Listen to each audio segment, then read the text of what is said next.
ओम ज्ञानतिमिरान्धस्य ज्ञानाञ्जनशलाकया चक्षुरुन्मिलितं येन तस्मै श्रीगुरुवे नमः। श्रीचैतन्यमनोभीष्टं स्थापितं येन भूतले स्वयं रूपकदा मह्यं ददाति स्वपदान्तिकं वन्देऽहं श्रीगुरुः श्रीयुतपदकमलम्।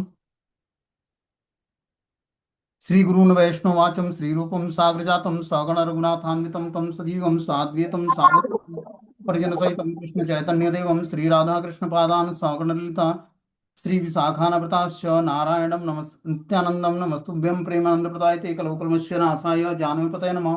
नमो महावदन्याय कृष्णप्रेमप्रदायते कृष्णाय कृष्णचैतन्य नामिने गुरुभ्यो नमः। पंचतत्वात्मकं कृष्णं भक्तरूपास्वरूपकं भक्तावतारं भक्ताख्यं नमामि भक्तिशक्तिकं। हे कृष्ण करुणा सिन्धु दीनबंधु जगतपते गोपेश गोपिकांत राधाकांत नमस्तुते। तप्त कांचन गौरांगे श्री राधे वृंदावनेश्वरी वृषभानुसुते देवी प्रणमामि हरिप्रिय वाञ्छाकल्पतरुभ्यश्च कृपा सिन्धुभ्यो च पतितानां पावनेभ्यो वैष्णवेभ्यो नमो नमः। जय श्री कृष्ण चैतन्य प्रभु नित्यानंद श्री अद्वैत गदाधर श्रीवासादि श्री गौर भक्तवृंद। हरे कृष्ण कृष्ण कृष्ण हरे हरे, हरे राम राम राम हरे हरे।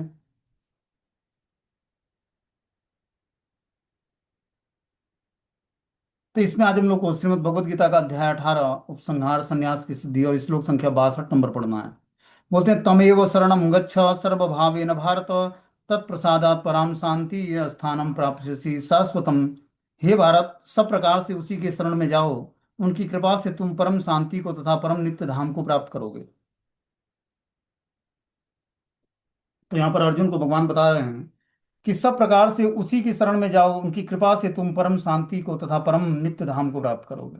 और जो हमें परम शांति और परम नित्य धाम प्राप्त करना है तो उन्हीं की शरण में जाना पड़ेगा, उन्हीं मतलब भगवान की शरण में जाना पड़ेगा। अतएव जीव को चाहिए कि प्रत्येक हृदय में स्थित भगवान की शरण ले, इससे इस संसार के समस्त प्रकार के दुखों से छुटकारा मिल जाएगा।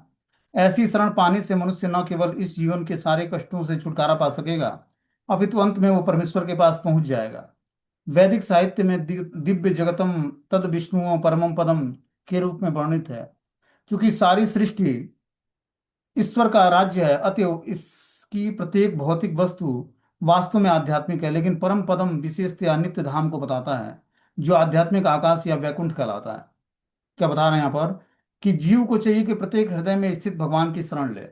उसको क्या करना चाहिए? परमात्मा की शरण ग्रहण करना चाहिए। इससे इस संसार के समस्त प्रकार के दुखों से छुटकारा मिल जाएगा। जब हम भगवान की परमात्मा की शरण ग्रहण करेंगे तब इस भौतिक संसार के दुखों से छुटकारा मिलेगा हमें। देखो, हृदय में बैठे परमात्मा, ये सुख और दुख का रियलाइजेशन किस कारण से होता है? जब तक हम तीन गुणों के अंदर में होते हैं तब तक हमें कभी सुख का कभी दुख का रियलाइजेशन होता है। लेकिन जैसे ही हम तीन गुणों से अपने को ऊपर उठा लेंगे और पूर्ण रूपेण आध्यात्मिक धरातल पर अपनी चेतना को स्थिर करेंगे, परमात्मा से अपनी कनेक्टिविटी को समझेंगे, तो हम धीरे धीरे सुख और दुख के प्लेटफॉर्म से अपनी चेतना को ऊपर उठा लेंगे और हमें सुख और दुख का रियलाइजेशन नहीं होगा, हमेशा आनंदमय स्थिति में रहेंगे। ये सुख और दुख का रियलाइजेशन जब तक हम भौतिक धरातल पर भौतिक विषयों के टच में हैं, भौतिक गुणों के टच में हैं, तभी तक हमें सुख और दुख का रियलाइजेशन होता है। समझ रहे बात को? जब हम त्रिगुणातीत स्थिति को प्राप्त होंगे, मतलब तीनों गुणों से ऊपर उठ जाएंगे, तब हमें सुख और दुख का रियलाइजेशन नहीं होगा। तब बिल्कुल ही आनंदमय स्थिति होगी, स्थिर स्थिति होगी। और वैसी स्थिति प्राप्त तुरंत नहीं होती है, बहुत ही लंबे समय तक जब व्यक्ति आध्यात्मिक जीवन को अच्छे तरीके से समझेगा, ऑपरेट करेगा, तब जाकर धीरे धीरे उच्च स्थिति प्राप्त करेगा। बता रहे हैं जीव को चाहिए कि प्रत्येक हृदय में स्थित भगवान की शरण ग्रहण करे, इससे इस संसार के समस्त प्रकार के दुखों से छुटकारा मिल जाएगा। ऐसी शरण पाने से मनुष्य न केवल इस जीवन के सारे कष्टों से छुटकारा पा सकेगा, अपितु अंत में वो परमेश्वर के पास पहुंच जाएगा। वैदिक साहित्य में दिव्य जगत तद विष्णु में परम पदम के रूप में वर्णित है। क्योंकि सारी सृष्टि ईश्वर का राज्य है, अतएव इसकी प्रत्येक भौतिक वस्तु वास्तव में आध्यात्मिक है, लेकिन परम पदम विशेषतया नित्य धाम को बताता है, जो आध्यात्मिक आकाश या वैकुंठ कहलाता है।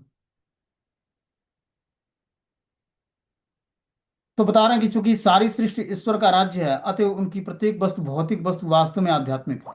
इस भौतिक संसार में जो भी वस्तुएं दिखती हैं वो पूर्ण रूपेण आध्यात्मिक है, भगवान के द्वारा बनाई हुई। लेकिन भौतिक गुणों के भौतिक प्रकृति के टच में आने से वो हमें भौतिक जैसी दिखती है। लेकिन परम पदम विशेषतया नित्य धाम को बताता है, जो आध्यात्मिक आकाश या वैकुंठ कहलाता है। भगवत गीता के 15वें अध्याय में कहा गया कि सर्वस्व चाहम हृदय सन्निविष्ट हो।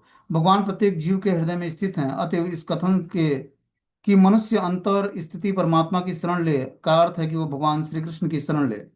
कृष्ण को पहले ही अर्जुन ने परम स्वीकार किया है, कर लिया है। दूसरे अध्याय में उन्हें परम ब्रह्म परम धाम के रूप में स्वीकार किया जा चुका है।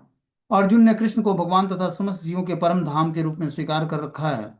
इसलिए नहीं कि यह उनका निजी अनुभव है, वरना इसलिए कि श्री नारद, असित, देवल, व्यास इत्यादि महापुरुषों ने इसे प्रमाण दिया। तो परम पुरुष को बस बता रहे हैं कि अर्जुन ने ही स्वीकार नहीं किया कि कृष्ण परम पुरुषोत्तम भगवान है। जो प्रमाणिक स्रोत है वो भी उन्होंने भी स्वीकार किया, जैसे नारद, असित, देवल, व्यास जैसे महापुरुषों ने भी ये प्रमाण दिया है कि परम भगवान और परम धाम है। जहाँ जिस परम धाम में परम भगवान निवास करते हैं वो धाम नित्य है, और वहां पर निवास करने वाले परम भगवान नित्य हैं। इस कारण से अर्जुन ने भी इसको स्वीकार किया, क्योंकि यह प्रमाणित है कि भगवान पूर्ण पुरुषोत्तम भगवान कृष्ण क्या है? ईश्वर परमा कृष्ण, सच्चिदानंद विग्रह, अनादिरादि गोविंदम सर्व कारण कारणम। कि ईश्वर परमा कृष्ण, परम ईश्वर कौन है? ईश्वर भगवान कृष्ण है। ईश्वर तो बहुत सारे हैं, लेकिन परम ईश्वर कौन है? कृष्ण है। तो हमने कल के जैसे बताया था, श्रीमद् भागवतम में बताया गया कि 79% क्वालिटी जब किसी भी जीवात्मा में आ जाती है तो उसके आगे टाइटल भगवान का लगाया जाता है। जैसे भगवान शिव, भगवान ब्रह्मा। तो क्या 79% क्वालिटी आ जाने पर उसके आगे टाइटल जो है भगवान लगाया जाता है। जो भगवान की गुण हैं उसमें से अगर जो 79% गुण किसी जीवात्मा में आ जाएं इस भौतिक संसार के, तो उसके आगे भी जो है टाइटल भगवान का लगता है। लेकिन परम ईश्वर तो भगवान कृष्ण है। मतलब परम ईश्वर टाइटल जो है सबके आगे, परमेश्वर टाइटल सबके आगे नहीं लगेगी।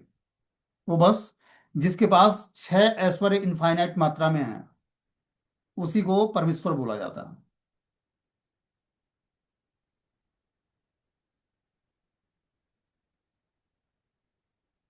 आगे बता रहे हैं कि अर्जुन ने कृष्ण को भगवान तथा समस्त जीवों के परम धाम के रूप में स्वीकार कर रखा है, इसलिए नहीं कि यह उनका निजी अनुभव है। अपने निजी अनुभव के अनुसार भगवान को, कृष्ण को भगवान के रूप में उन्होंने स्वीकार नहीं किया, वरना इसलिए कि नारद, असित, देवल, व्यास जैसे महापुरुष इसके प्रमाण हैं। इस कारण से अर्जुन ने भी कृष्ण को भगवान के रूप में स्वीकार किया। इति ते ज्ञानमाख्यातं गुह्यात् गुह्यतरं मया भीमेस्य दशेषेण यथेच्छसि तथा कुरु। इस प्रकार मैंने तुम्हें गुह्यतर ज्ञान बतलाया है, इस तरह पूरी तरह से मनन करो और जब तब जो चाहो सो करो। भगवान ने अर्जुन को बताया कि हे अर्जुन, इस तरह मैंने तुम्हें गुह्यतर ज्ञान, गुह्य, गुह्यतर और गुह्यतम, तो भगवान ने ये गुह्यतर ज्ञान बताया। मतलब गुह्यतर मतलब वेरी कॉन्फिडेंशियल नॉलेज। तो भगवान ने बहुत ही कॉन्फिडेंशियल नॉलेज दिया, बहुत ही गुप्त गुह्य ज्ञान दिया वो अर्जुन को अपने बारे में। अब बता रहे हैं कि तुम्हें मैंने गुह्यतर ज्ञान बतलाया है, इस तरह से पूरी तरह मनन करो और जब तब जो चाहो सो करो। भगवान ने पहले ही अर्जुन को ब्रह्मभूत ज्ञान बतला दिया। जो इस ब्रह्मभूत अवस्था में होता है वह प्रसन्न रहता है, वह शोक नहीं करता, न किसी से किसी वस्तु की कामना करता है। ऐसे गुह्य ज्ञान के कारण होता है। कृष्ण परमात्मा का ज्ञान भी प्रकट करते हैं। यह ब्रह्म ज्ञान भी है, लेकिन यह उससे श्रेष्ठ है। यहाँ पर यथेच्छ तथा कुरु, जैसी इच्छा हो वैसा करो, यह सूचित करता है कि ईश्वर जीव की यत किंचित स्वतंत्रता में हस्तक्षेप नहीं करते हैं। भगवान ने हर जीव को कुछ स्वतंत्रता दी है, और भगवान उस स्वतंत्रता में है, कोई हस्तक्षेप नहीं करते हैं। देखो, भगवान ने शास्त्र दिया क्या करनी है, क्या करने योग्य नहीं है। भगवान ने सात्विक भोजन भी बनाया, राजसी भोजन भी बनाया, तामसिक भोजन भी बनाया, सात्विक तपस्याएं भी बनाया, सात्विक यज्ञ भी बनाया, सात्विक बातचीत व्यवहार भी बनाया। अब किन चीजों को हम स्वीकार करते हैं अपने नेचर के अनुसार, ये स्वतंत्रता भगवान ने हमें दी है।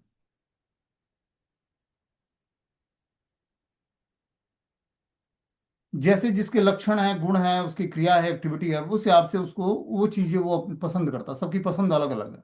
किस कारण से है? गुणों के प्रभाव के कारण। कोई भक्ति स्वीकार करता है, कोई भक्ति को आनंद करता है, कोई भक्ति को स्वीकार नहीं करता है। ये क्या है? अपने गुणों के प्रभाव के कारण, स्वीकृति के प्रभाव के कारण।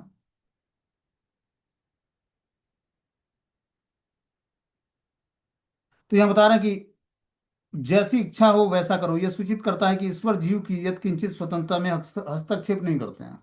भगवान ने जो स्वतंत्रता दी है हर जीवों को, उसमें भगवान कोई हस्तक्षेप नहीं करते हैं। आप पूर्ण रूपेण स्वतंत्र हो, अपने आध्यात्मिक और भौतिक जीवन को जीने के लिए। अब जैसा आप चाहोगे वैसा कर सकते हो। बता रहे हैं कि अर्जुन को उनकी सर्वश्रेष्ठ उपदेश यह है कि हृदय में असीम परमात्मा की शरणागत हुआ जाए। सही विवेक से मनुष्य को परमात्मा के आदेशानुसार कर्म करने के लिए तैयार होना चाहिए। इससे मनुष्य निरंतर कृष्ण भावनामृत में स्थिर हो सकेगा और मानव जीवन की सर्वोच्च सिद्धि प्राप्त करेगा। तो बता रहे हैं कि भगवत गीता में भगवान ने सभी प्रकार से यह बताया है कि कोई अपनी जीवन दशा को किस प्रकार अच्छा बना सकता है। कितने लोग भगवत गीता ज्ञान पढ़ के और उस ज्ञान को अप्लाई करते हैं समाज में? हम लोगों ने कितने लोगों को देखा होगा? कोई नहीं करता है। बहुत ही रेयर व्यक्ति कोई जो भगवत गीता के आदेश को सुनता हो, पालन करता हो, पढ़ने में रुचि दिखाता हो। बहुत ही बिरला ही, हजारों में से कोई एक व्यक्ति होगा, हजारों में से कोई एक होगा। वो भी बहुत ही रेयर होगा, बहुत मुश्किल से मिलेगा वो। तो सब कुछ संसार में उपलब्ध है। जैसी हमारी इच्छा होगी वैसे ही सब चीज मिल जाएगा। ये सब चीजें हमारी इच्छा पर डिपेंड करता है कि हम क्या इच्छा व्यक्त करते हैं भगवान के सामने। इसीलिए अपनी इच्छाओं को शुद्ध करना है। और इच्छा शुद्ध तभी होगी जब हमारा जो है भक्ति अच्छे तरीके से हम करेंगे, तब हमारी इच्छाएं शुद्ध होंगी। इच्छा कहाँ से उत्पन्न होता है? इच्छा विचारों से उत्पन्न होता है। विचार कहाँ से उत्पन्न होता है? हमारे व्यवहार और वाणी से उत्पन्न होता है।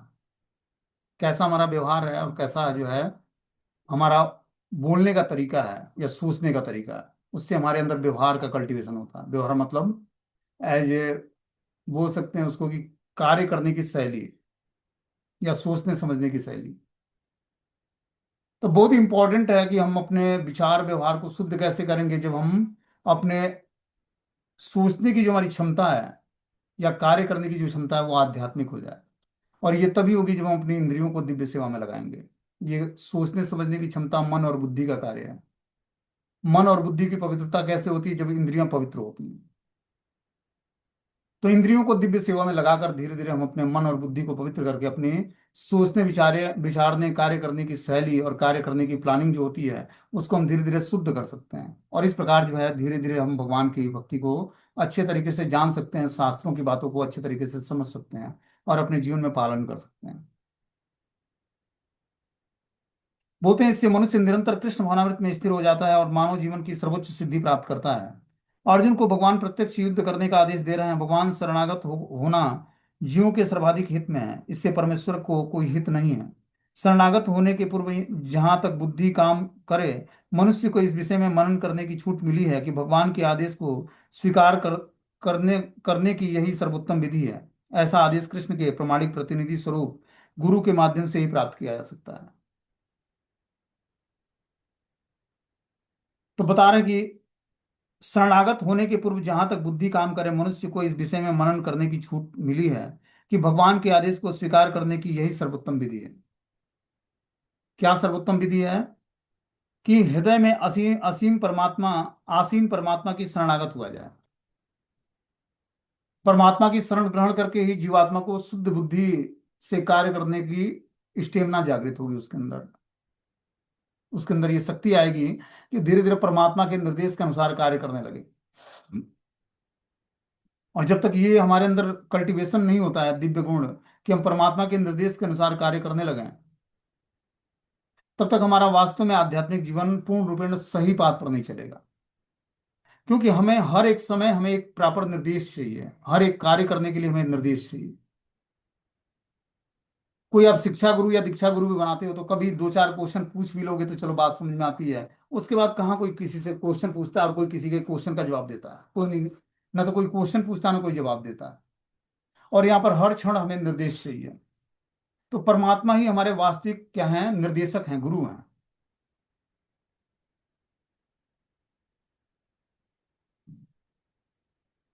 वही चैत्य गुरु के रूप में हृदय में निवास करके क्या करते हैं? हमें प्रॉपर निर्देश देते हैं। और उनके निर्देश को अगर हम सही मायने में सुन लें और उस हिसाब से अपनी एक्टिविटी को चेंज कर लें, तो निश्चित रूप से जीवन में हर क्षेत्र में सफलता मिलेगी। हर व्यक्ति के जीवन में, आध्यात्मिक हो या भौतिक हो, उसके जीवन में एक व्यक्ति ऐसा टकरता है कभी न कहीं किसी भी मोड़ पर या सिचुएशंस में, जिससे उसका जीवन पूरा चेंज होना होता है। लेकिन व्यक्ति उस सिचुएशंस को, उस समय को, उस मनुष्य को पहचान ले तो निश्चित रूप से वो उसके जीवन में बदलाव आ जाएगा।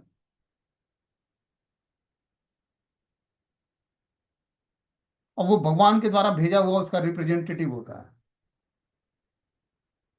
बस उस व्यक्ति को मान ले, स्वीकार कर ले, उसके अनुसार अपने एक्टिविटी को ढाल ले, तो निश्चित रूप से उसके जीवन में अच्छे दिन लौट आएंगे फिर से, जिस जीवन की तलाश है उसको।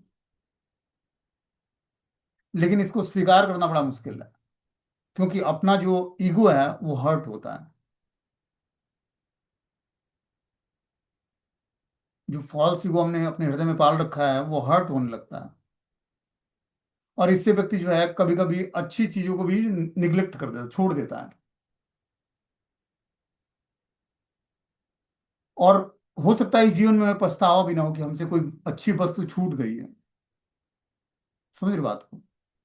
क्योंकि अच्छा निर्णय लेना अच्छी बुद्धि का कार्य है, और अच्छी बुद्धि तभी आती है जब हम 100% भगवान को समर्पित होते हैं। जब तक हमारे पास अच्छा मन मतलब अपने आध्यात्मिक एक्टिविटी करने के लिए फेवरेबल मन और बुद्धि न हमारे पास हो, तब तक हम आध्यात्मिक जीवन को अच्छे तरीके से समझ नहीं पाएंगे। क्योंकि मन बुद्धि बहुत ही लंबे समय तक व्यक्ति को भटकाता रहता है। आध्यात्मिक जीवन में आने के बाद यही तो माया है, यही इग्नोरेंस, अज्ञानता है, कि मन बुद्धि जो है सही दिशा में कार्य नहीं करती है। और इस कारण से व्यक्ति जो है, देखो मान लो कि कोई घटना हो जाती है और व्यक्ति के अंदर निगेटिविटी आ जाती है अपने आध्यात्मिक गुरु के प्रति, या आध्यात्मिक संस्थान के प्रति, या हरि नाम के प्रति, या भगवान के प्रति। तो देखो, अपने कर्मों का जो लेखा जोखा है उससे, उसका भगवान से या भक्तों से या हमारे जो है स्पिरिचुअल एक्टिविटी से कुछ लेना देना नहीं है। आपने जो कार्य किया, जो कार्य करने की आपकी शैली है या सोचने विचारने की क्षमता है, वो पूर्व जन्म के संस्कारों या पूर्व जीवन के संस्कारों पर डिपेंड करता है। अब आपको क्या करना है, अब जो प्रेजेंट में आपका जो दिनचर्या है या जीवन है, उसको धीरे धीरे सुधारने का प्रयास करना है। पिछले कर्म जो हमारे बीत गए, या जो हमारे हमसे जो गलतियां हो गई, या जो हमने गलत सोचा या गलत विचार रखे या गलत चीजों का पोषण किया, उन चीजों को हमें, जब हम शास्त्रों को पढ़े सुने समझे नाम जप किए, तो हमें जो नॉलेज हुआ, तो उन सारे विचारों से, उन व्यवहारों से, उनसे सबसे छुटकारा प्राप्त करके और क्या करना है, एक नया जीवन की शुरुआत करनी है, आध्यात्मिक जीवन की। और जैसे जैसे हम ज्ञान में उन्नत हो जाएंगे, वैसे वैसे हमें एक नया जीवन प्राप्त होगा। ये ज्ञान के माध्यम से हमें क्या होता है, एक नया जीवन प्राप्त होता है, जिसमें हम धीरे धीरे अपने समस्त अनर्थों पर विजय प्राप्त करके उससे छुटकारा प्राप्त कर लेते हैं। तो बहुत ही आवश्यक है समझना कि हमारा जो है, क्या हमें किस बात पर चलना है, किस बात पर कार्य करना है, क्या विचार होने चाहिए, क्या व्यवहार होना चाहिए, किस हिसाब से अपने अंदर चेंजेस लाना, बदलाव लाना है। और ये बदलाव तभी आएगा जब हम ध्यान पूर्वक महामंत्र का जाप करेंगे, तो धीरे धीरे हमारा पूरा चरित्र का निर्माण होगा, एक अलग ही चरित्र बनेगा हमारा, श्रीमद् भागवतम के करेक्टर के हिसाब से, चरित्र के हिसाब से। और तब जाकर व्यक्ति अपने सुख और दुख के, शुभ और अशुभ फलों से ऊपर उठ पाएगा, और जो है ब्रह्मभूत प्रसन्न आत्मा न सोचति न कांचति, ये स्थिति प्राप्त करेगा। यूं ही स्थिति प्राप्त नहीं होती, बहुत लंबे समय तक जब हम शास्त्रों को पढ़ते हैं, क्लास सुनते हैं, आध्यात्मिक जो है एक्टिविटी अच्छे तरीके से करने का प्रयास करते हैं, नियमों को बिना ब्रेक किए हुए अपने जीवन में उसको ऐसे धारण करने का प्रयास करते हैं, तब जाकर व्यक्ति का जीवन परिवर्तित होता है। यही 2-4 दिनों के अंदर नहीं परिवर्तित, या 2-4 साल भक्ति कर लिया, इससे कुछ होने जाने वाला नहीं। जब हम लंबे समय तक इस एक्टिविटी को रेगुलर बेसिस, जो हमारी अपनी साधना जो नियम है सुबह के, उसको जब हम लंबे समय मतलब 12-15 साल जब हम कंटिन्यू करेंगे, तब जाकर हम उसमें सिद्ध परफेक्शन प्राप्त करेंगे। तुरंत परफेक्शन नहीं मिलता है कि 2-4 साल किया, दीक्षा लेने के बाद उसका छोड़ दिया, कि चलो अब तो नाम ही जपना है, जितना हमने वचन दिया है उतना पूरा कर लेते हैं। इस आध्यात्मिक जीवन को पूरे जीवन पर सीरियसली स्वीकार करना बड़ा मुश्किल कार्य है, और सबके बस का है भी नहीं। इसीलिए एसोसिएशन आवश्यक है, जिससे हमें वो नशा चढ़ा रहा है। और एसोसिएशन हम श्रवण करके ही एसोसिएशन कर सकते हैं, सुन के ही हम धीरे धीरे अपनी एनर्जी को मेंटेन कर सकते हैं आध्यात्मिक जीवन में। बिना सुने हुए, हम जो है क्लास सुने हुए या सत्संग सुने हुए, हमारे जीवन में वो चीजें मेंटेन नहीं रह पाएंगी जो हमें चाहिए, और फिर हम धीरे धीरे ढीले पड़ जाते हैं।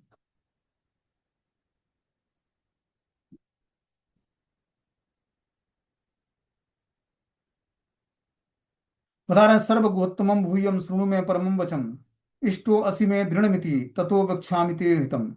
क्योंकि तुम मेरे अत्यंत प्रिय मित्र हो, अतएव मैं तुम्हें अपना परम आदेश जो सर्वाधिक गुह्य ज्ञान है बता रहा हूं, इसे अपने हित के लिए सुनो।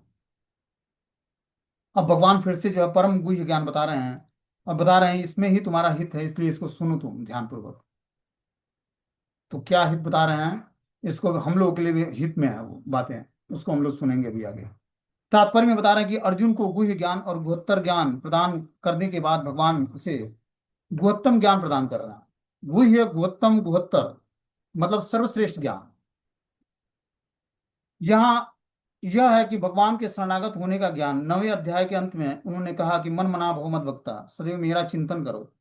उसी आदेश को यहाँ पर भगवत गीता के सारे सार के रूप में जोड़ देते हुए दोहराया जा रहा है। यह सार सामान्य जन की समझ में नहीं आता है, लेकिन जो कृष्ण को सचमुच अत्यंत प्रिय है, कृष्ण का शुद्ध भक्त है, वह समझ लेता है कि सारे वैदिक साहित्य में सर्वाधिक महत्वपूर्ण आदेश है। इस प्रसंग में जो कुछ कृष्ण कहते हैं वो ज्ञान का सर्वाधिक महत्वपूर्ण अंश है, और इसका पालन न केवल अर्जुन के द्वारा होना चाहिए अपितु समस्त जीवों के द्वारा होना चाहिए। मतलब भगवान ये अब आगे आदेश जो देते हैं 65वें श्लोक में, ये सामान्य जनों के लिए भी लाभदायक है। बता रहे हैं यहाँ पर तात्पर्य में कि वो ज्ञान सर्वाधिक महत्वपूर्ण अंश है, और इसका पालन न केवल अर्जुन द्वारा होना चाहिए परंतु समस्त जीवों द्वारा भी होना चाहिए। तो क्या बता रहे हैं कि मन मना भव मत वक्ता मद्याजीमा नमस्कुरु ममे वश्यते सत्यते प्रति जानो प्रियसी में। सदैव मेरा चिंतन करो, मेरे भक्त बनो, मेरी पूजा करो और मुझे नमस्कार करो। इस प्रकार तुम निश्चित रूप से मेरे पास आओगे, मैं तुम्हें वचन देता हूँ, क्योंकि तुम मेरे परम प्रिय मित्र हो। तो देखो अर्जुन भगवान का मित्र है, इसलिए भगवान परम गुहत्तर ज्ञान बता रहे हैं कि सदैव मेरा चिंतन करो, मेरे भक्त बनो, मेरी पूजा करो, मुझे नमस्कार करो। इस प्रकार तुम निश्चित रूप से मेरे पास आओगे, मैं तुम्हें वचन देता हूँ, क्योंकि तुम मेरे परम प्रिय मित्र हो। तो हम देखते हैं कि जैसे जैसे हम आध्यात्मिक जीवन में आगे बढ़ते जाते हैं और रसों की प्राप्ति होती है, तो जो सर्वोत्कृष्ट रस है वो है माधुर्य रस। तो माधुर्य रस को जब हम प्राप्त करते हैं, या फिर वात्सल्य रस को प्राप्त करते हैं, या साख्य भाव को प्राप्त करते हैं, तो माधुर्य रस में जो है पांचों रसों का समावेश होता है। ठीक है ना। जो वात्सल्य रस का भक्त होता है, वो उसमें भी चार रसों का समावेश होता है, जैसे शांत रस, दास्य रस, और जो है साख्य रस और वात्सल्य रस। और वात्सल्य रस के भक्त में जो साख्य रस का भक्त है उसमें तीन रसों की प्रधानता होती है, जो शांत रस को भी धारण करता है, दास्य रस को भी धारण करता है, और साख्य रस को भी धारण करता है। कभी कभी भगवान का दास बन जाता है, कभी भगवान का मित्र बन जाता है, कभी शांत भाव में भगवान को आनंद देता है। तो अर्जुन यहाँ पर भगवान का मित्र रूप में है। इसलिए भगवान बता रहा है कि चूंकि तुम मेरे अत्यंत प्रिय मित्र हो, अतएव मैं तुम्हें जो परम आदेश देता हूँ, जो सर्वाधिक गुह्य ज्ञान है बता रहा हूँ, इसे अपने हित के लिए सुनो। कि सदैव मेरा चिंतन करो, मेरे भक्त बनो, मेरी पूजा करो और मुझे नमस्कार करो। इस प्रकार तुम निश्चित रूप से मेरे पास आओगे, मैं तुम्हें वचन देता हूँ, क्योंकि तुम मेरे परम प्रिय मित्र हो। तो अगर जो भगवान का परम प्रिय मित्र बनना है तो क्या करना पड़ेगा, सदैव भगवान का चिंतन, भगवान का भक्त बनना पड़ेगा, भगवान की पूजा करनी पड़ेगी, भगवान को नमस्कार करना पड़ेगा। इस प्रकार निश्चित रूप से हम भगवान को प्राप्त कर लेंगे। बता रहे ज्ञान का गुणोत्तम अंश है कि मनुष्य कृष्ण का शुद्ध भक्त बने, सदैव उन्हीं का चिंतन करे, उन्हीं के लिए कर्म करे। व्यवसायिक ध्यानी बनना ठीक नहीं है। तो क्या करना पड़ेगा हमें, भगवान का शुद्ध भक्त बनना पड़ेगा और सदैव उन्हीं का चिंतन और उन्हीं के लिए कर्म करना पड़ेगा। व्यवसायी ध्यानी ना बने। कितने लोग व्यवसाय मतलब कुछ पैसे लेकर ध्यान योग करते हैं या ध्यान योग सिखाते हैं। जीवन को इस प्रकार ढालना चाहिए कि कृष्ण का चिंतन करने का सदा अवसर प्राप्त हो। देखो जीवन को हमें जो भी हम एक्टिविटी करते हैं धन कमाने के लिए, इसके लिए भगवान से प्रार्थना करना चाहिए कि भगवान हमारे जीवन में कुछ ऐसे फेवरेबल अनफेवरेबल चांसेस ना आए, जिससे मैं आपकी भक्ति से, कथा से, कीर्तन से, या फिर आरती से, या भगवान को प्रणाम करने से, या नाम जप से हम दूर हो पाए अभी जीवन में। कभी कभी ऐसे प्रमोटिंग सिचुएशंस आते हैं, व्यक्ति को लगता है कि जैसे मैं जॉब करता था, तो एक कंपनी में ज्वाइन करा हमने, तो उसमें उसकी उसका कार्य करने का टाइम ही 7 बजे से था, पेप्सी कोला में। उसमें क्या करता कि वो दिन भर कोई कार्य नहीं करता, दिन भर हंसी मजाक करना है, लोगों को बुलाना है। वो अकाउंट्स मैनेजर था, सीनियर अकाउंट्स मैनेजर। उसका टैक्सेशन का कार्य 7 बजे से शुरू होता था। जब ऑफिस क्लोज करके सब सब जाने लगते हैं, तब उसका कार्य शुरू, क्योंकि रात को कन्विंस मिलेगा और खाने का पैसा मिलेगा। और बोलता है कि रात को शांति होती तो टैक्सेशन का कार्य अच्छे से, तो ये बात सही थी। लेकिन दिन में भी उसका अपना केबिन है, तो उसमें वो शांति से कार्य कर सकता है।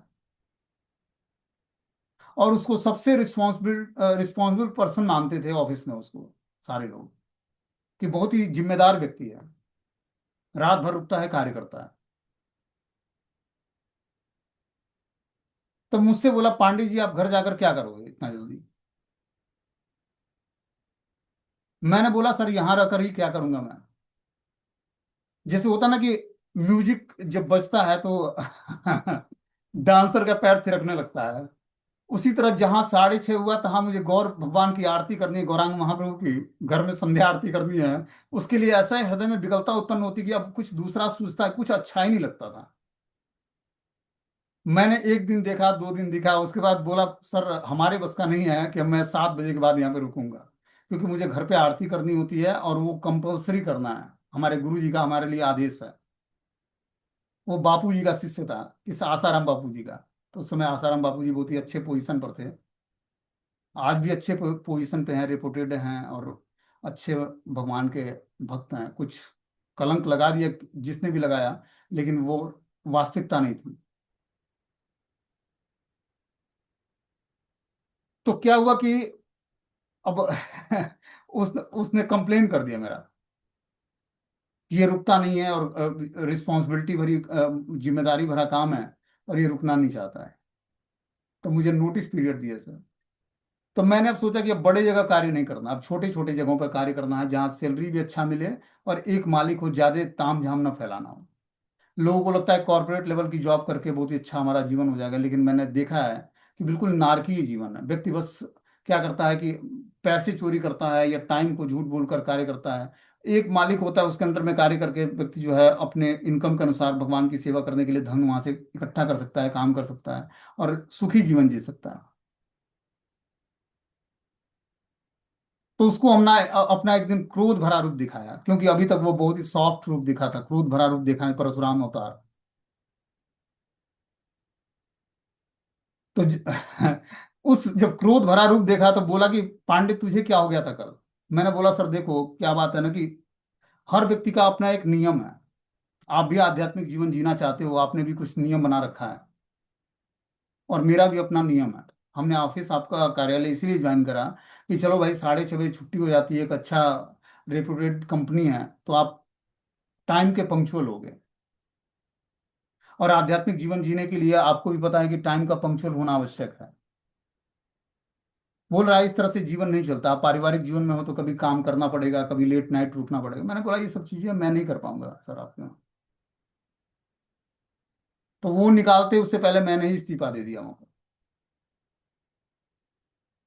तो कहने का मतलब है कि देखो, सिचुएशंस के हिसाब से अपने को, जब हम दृढ़ता पूर्वक अपने नियमों को बनाए रखेंगे, और हमारे जीवन में प्रमुख सिचुएशंस आएगा, भगवान चेक करेंगे कि क्या ये वास्तव में चाहता है।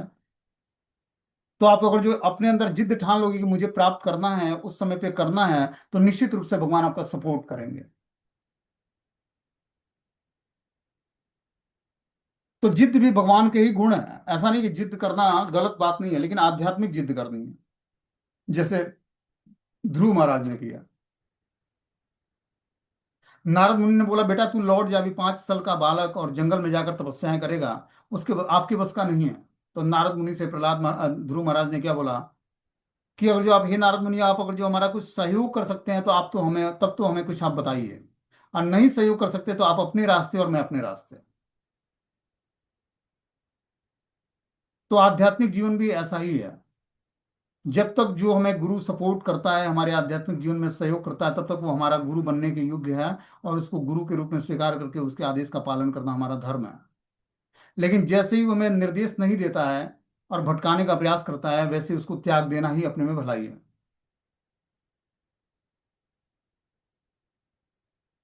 क्योंकि देखो, आध्यात्मिक जीवन हमने स्वीकार किया तो बहुत ही त्याग और तपस्या का परिणाम है। और आप सेपरेट जीवात्मा, हर एक जीवात्मा भगवान से उसका यूनिक संबंध है।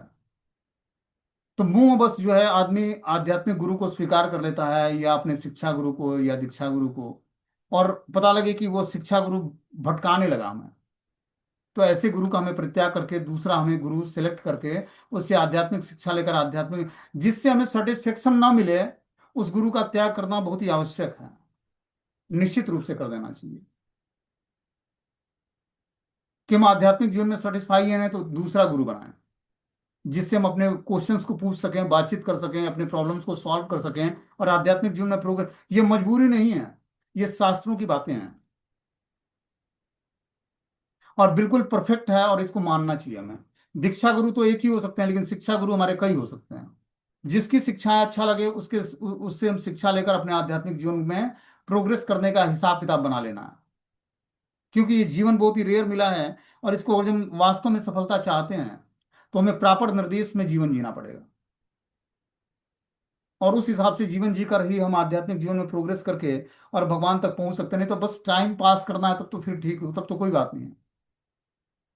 तो जीवन चलता रहेगा, 2 साल 4 साल 5 साल निकल जाएगा और वहीं के वहीं रहेंगे हम, फिर आगे कुछ होने वाला नहीं है। इसीलिए बहुत ही ओपनली हमें अपने बारे में लोगों से शेयर करना है, अपने जिस भी मेंटर से हम शिक्षाएं या दीक्षाएं लेते हैं उसको अपने बारे में बताकर उनसे हमें अपने बारे में पूछना है। ददाति प्रतिगृह्णाति गुह्यम आख्याति पृक्षते भुक्ते भोजते चैव खड्विधि प्रीति लक्षणम। ये प्रीति बढ़ाने के लक्षण है, प्रीति मतलब आपसी प्रेम बढ़ाने का लक्षण है भक्तों से। ददाति प्रतिगृह्णाति, कुछ उपहार बस देना, कुछ लेना।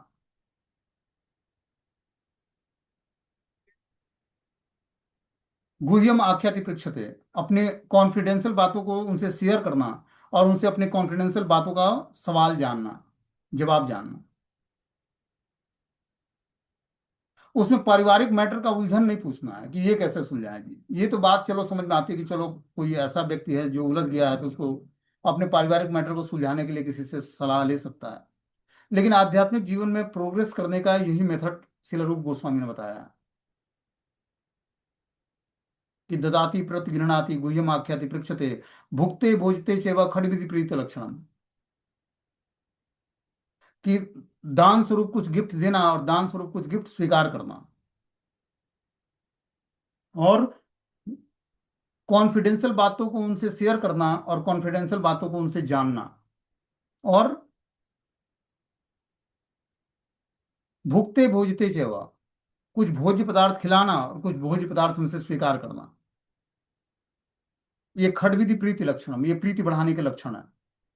तो ऐसा अगर जो हम नहीं करते तो अभी भक्ति हमारी शुरू नहीं हुई है,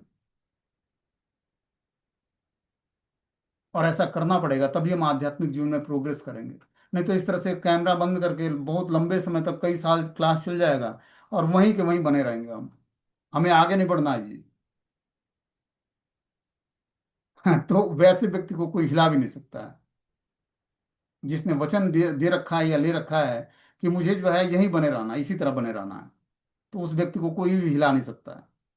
इसलिए थोड़ा सा बदलाव लाना पड़ेगा, समय के हिसाब से सिचुएशंस में बदलाव लाने पड़ेंगे। जो हम ज्ञान सीखते हैं उसको, ज्ञान को अपने जीवन में अप्लाई करना पड़ेगा। आप अपनी बुद्धि से गृहस्थ आश्रम के पचड़ों से अगर जो बाहर निकल जाते हैं तो सभी मुक्त जीवात्मा हो जाते हैं। इतना आसानी से ये गृहस्थ आश्रम के पचड़ों से निकलना बहुत मुश्किल कार्य है। इसके लिए शास्त्रों के अनुसार जीवन जीना पड़ेगा, गंभीरता से नाम जप करना पड़ेगा, अपने बैड हैबिट्स को छोड़ना पड़ेगा, शास्त्रों को पढ़ के समझ के जो ना समझ में आए उससे क्वेश्चंस पुट करने पड़ेंगे। तब जाकर आध्यात्म, आप सेवा करते रहोगे, सेवा बहुत सारे लोग करते हैं, सेवा का परिणाम क्या निकल रहा है ये भी देखना पड़ेगा कि क्या सेवा कर रहे हैं, उस सेवा का आउटपुट क्या निकल रहा है। लोग ग्लोरीफाई कर रहे हैं, वाहवाही कर रहे हैं, शाबाशी दे रहे हैं, बहुत अच्छा, ये उसका परिणाम नहीं है। एक बार हमने एग्जाम्पल बताया है कि जो है बहुत सारे लोग डोनेशन देते थे गीता प्रेस में। हनुमान प्रसाद पोदार जी उसको चलाते थे गीता प्रेस को, उसके संस्थापक आचार्य थे। प्रभुपाद जी उन्हीं से मिलकर गीता भागवतम के श्लोकों को उस गीता प्रेस की बुकों से निकाला और उसको ट्रांसलेट करा प्रभुपाद जी ने।